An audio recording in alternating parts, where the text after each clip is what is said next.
जी, मुझे कुछ आपका सवाल जो है वो खास तौर पर पानी को लेकर है, खास तौर पर इंडस वाटर ट्रीटी के हवाले से। अभी थोड़ी देर पहले भी यहाँ पे मेरे एक भाई अभी बात कर रहे थे। मेरी कोशिश ये होती है कि हमेशा सिविलाइज्ड लोगों की तरह अच्छे शब्दों का इस्तेमाल किया जाए और स्टेटिस्टिक्स पे बात की जाए, फैक्चुअलिटी जो है उसको मद्देनजर रख के, ना कि अपनी मर्जी क्या मर्जी पे जो है जो दिल में आए वो कह दिया जाए कि बाप लगता है तो ये लगता है। मुझे ये गुफ्तगू पसंद नहीं है। मजबूरन फिर मैं रिस्पॉन्ड भी करूंगा, लेकिन मैं थोड़ा सा आपके सामने चंद गुजारिशात रखना चाहता हूं। सबसे पहले जो इंडस वाटर ट्रीटी है ये बाइंडिंग है सर। और ये भी आपको जहन में रखना चाहिए कि ये अभी जो बर्लिन रूल्स जो हैं, जिसमें ये अपडेट हो चुका है, जिसमें इन्वायरमेंट और इंसानी हकूक भी शामिल हो चुके हैं, तो अब ये दो तरफा भी नहीं रहा, अब ये ग्लोबलाइज्ड हो चुका है। तो आपको पानी के साथ छेड़छाड़ करने के लिए अब आपको इंटरनेशनल फोरम से रुजू करना पड़ेगा। और आपको पता है ये जो इससे पहले थे हेल्सिनी रूल्स जिसको हम कहते थे, जो कि फिनलैंड के थे 1966 में, वो फिर अपडेट हुए हैं 2024 में भी। इसी तरीके से फिर इसमें वर्ल्ड बैंक जो है वो भी साथ में शामिल है। मैं दो चीजों की बात करूंगा, एक इसका टेक्निकल पहलू है और एक जो ओवरऑल जो इसका इकोनॉमिक पहलू है, मैं दोनों पे बात करना चाहूंगा।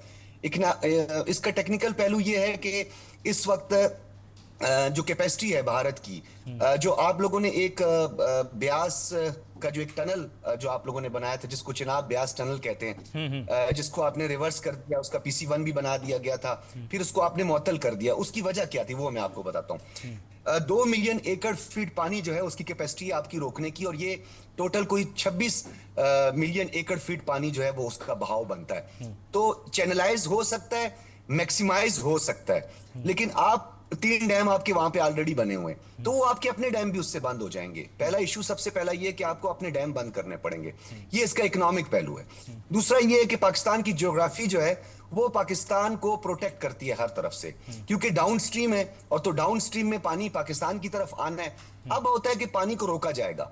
आपको भी पता है इस पानी के बारे में कि ये पानी जो है वो लद्दाख से होता हुआ आता है। ये तिब्बत से स्टार्ट होता है और फिर होते होते ये लद्दाख के एक ऐसे मकाम पे पहुंचता है जहां पे ग्लेशियर्स हैं और -50 टू आकाश झील, -40 डिग्री आकाश सेंटीग्रेड झील है, से निकलता है। जहां पे ऑयल, जी जी, हाँ, वहां आकाश वो झील। फ्रीज हो जाता है बिल्कुल। तो वहां पे आपका रोड इंफ्रास्ट्रक्चर भी नहीं है।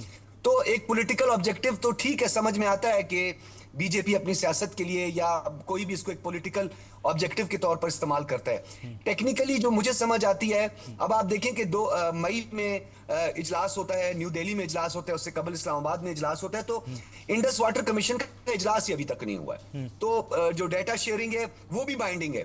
तो अगर तो इसको एकतरफा तौर पर आप इसको मुअत्तल कर देते हैं, तो फिर इसमें आपने एक एक जुर्म का इर्तिकाब नहीं किया, यानी आपने सिर्फ वर्ल्ड बैंक की सालिसी को नजरअंदाज नहीं किया, आप international criminal court, international court of justice, अक़वाम मुत्तहिदा, और फिर उसके साथ साथ ये जो मैंने आपको दो रूल्स बताए हैं, जिसमें बर्लिन रूल जो है वो बड़ा इंपॉर्टेंट है, और ये कोई इसको नॉन बाइंडिंग ना समझिएगा।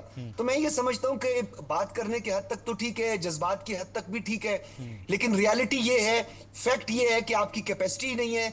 आपको सिर्फ इंडस रिवर बंद करने के लिए अपने 6 दरियाओं को, आपको उसका पानी आपको रोकना पड़ेगा, और उसको पहाड़ों के अंदर आपको टनल्स बनाने पड़ेंगे। 4 से 5 साल लगेंगे और 400 300 से 400 बिलियन डॉलर का आपको खर्चा होगा।